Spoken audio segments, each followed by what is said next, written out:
नमस्कार मंडळी, स्वाद विथ रसिका प्लस व्लॉग या चॅनलवर मी रसिका तुम्हा सर्वांचं मनापासून स्वागत करते। तर आज आपण पाहणार आहोत पारंपरिक पद्धतीने 2 वर्ष टिकणारे मटकीच्या डाळीचे सांडगे। चला रेसिपीला सुरुवात करूया। त्यासाठी मी इथे 1 किलो मटकीची डाळ घेतलेली आहे। आता ही डाळ आपल्याला व्यवस्थित अशी स्वच्छ करून घ्यायची आहे। त्यासाठी मी इथे एका भांड्याला सुती कापड बांधून घेतलेला आहे। यावर आपल्याला ही डाळ व्यवस्थित अशी चोळून स्वच्छ करून घ्यायची आहे। तुमच्याकडे वेळ असेल तर तुम्ही ही डाळ स्वच्छ धुवून घेतली तरी चालणार आहे, पण आम्ही ही डाळ नेहमी अशी स्वच्छ करतो, यामुळे 2 वर्ष हे सांडगे आरामात टिकतात। आता इथे आपली ही डाळ स्वच्छ करून झाली की आपल्याला ही दुसऱ्या भांड्यात काढून घ्यायची आहे आणि पुन्हा अशाच पद्धतीने संपूर्ण डाळ आपल्याला स्वच्छ करून घ्यायची आहे।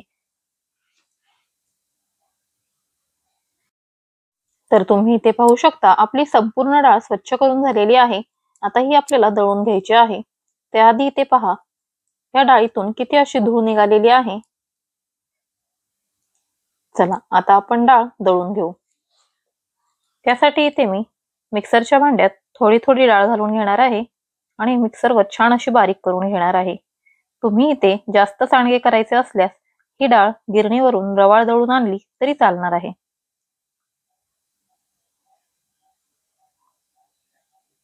साधारण मिनिटभर आपल्याला ही डाळ मिक्सरला फिरवून घ्यायची आहे। आता ही डाळ व्यवस्थित आपल्याला चाळून घ्यायची आहे। माझ्याकडून इथे एक चूक झालेली आहे, ती म्हणजे मी सुरुवातीला इथे बारीक जाळीची चाळण वापरली होती, पण तुम्ही ही चाळण वापरू नका। डायरेक्ट आपली नेहमीची पिठाची चाळण वापरायची आहे।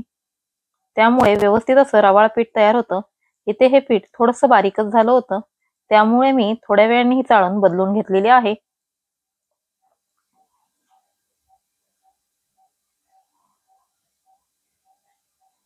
तर इथे तुम्हाला दिसत असेल सुरुवातीचं पीठ हे थोडं बारीकच झालेलं होतं। आता इथे मी चाळण बदलली आणि व्यवस्थित असं रवाळ पीठ तयार करून घेतलेलं आहे।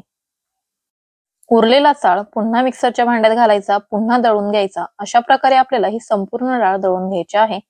तर इथे तुम्ही पाहू शकता व्यवस्थित असं पीठ तयार झालेलं आहे। तर इथे पहा असं रवाळ टेक्स्चर असावं। चला आता आपण सांडग्यांचं पीठ भिजवून घेऊ। त्यासाठी इथे मी तिखट, मीठ, कोथिंबीर, लसूण, जिरं आणि हळद घेतलेलं आहे। तर आता आपण हे मिक्सरला व्यवस्थित वाटून घ्यायचं आहे। सर्वप्रथम मिक्सरच्या भांड्यात 1 चमचाभर जिरे, 30 ते 40 पाकळ्या लसूण किंवा वजनी प्रमाणात 40 ग्रॅम लसूण घालायचा आहे। त्याचबरोबर 1 मूठभर कोथिंबीर घालायची आहे। आता हे मिश्रण आपल्याला व्यवस्थित असं बारीक करून घ्यायचं आहे। बाकीचे मसाले कोरडेच ठेवायचे आहेत। तर इथे आपली पेस्ट तयार झालेली आहे। आता आपण पीठ भिजवायला घेऊ।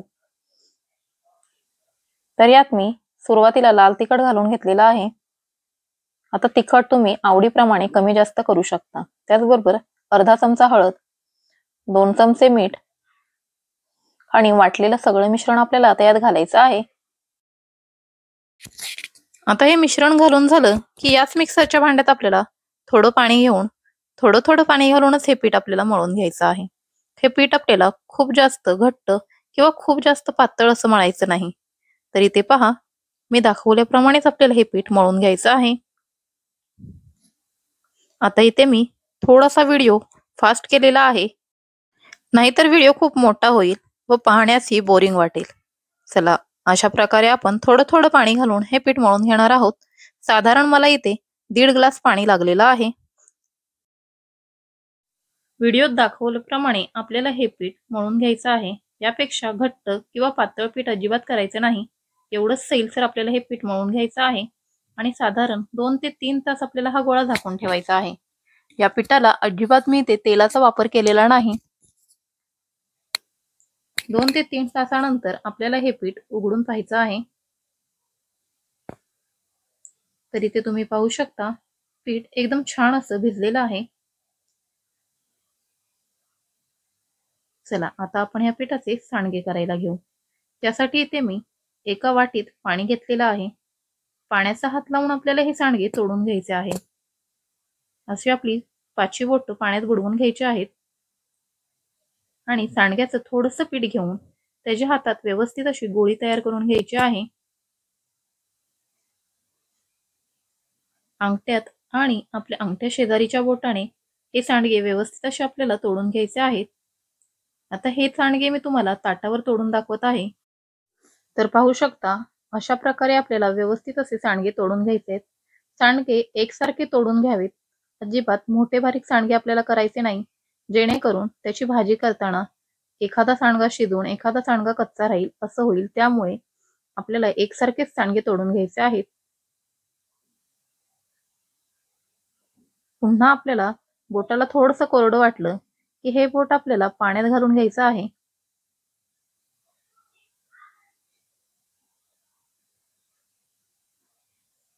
तर अशा प्रकारे आपण सगळे सांडगे तोडून घेऊयात. आता हे सांडगे आपल्याला व्यवस्थित 2 ते 3 दिवस वाळवून घ्यायचे आहेत. हे सांडगे तुम्ही एखाद्या कापडावर किंवा एखाद्या गव्हाच्या किंवा तांदळाच्या पिशवीवर वाळत घातले तरी चालणार आहेत. मी हे तुम्हाला दाखवण्यासाठी ताटात तोडून दाखवले आहेत. तुमच्याकडे जागा नसेल तर तुम्ही हे ताटात तोडले तरी चालणार आहे. आता बाकीचे सर्व सांडगे मी एका कापडावर वाळत घालणार आहे. हे सांडगे आपल्याला उन्हातच वाळवून घ्यायचे असतात.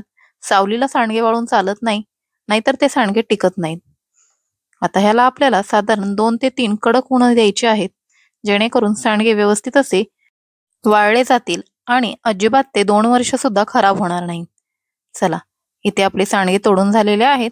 आता हे आपण वाळवून घेऊ.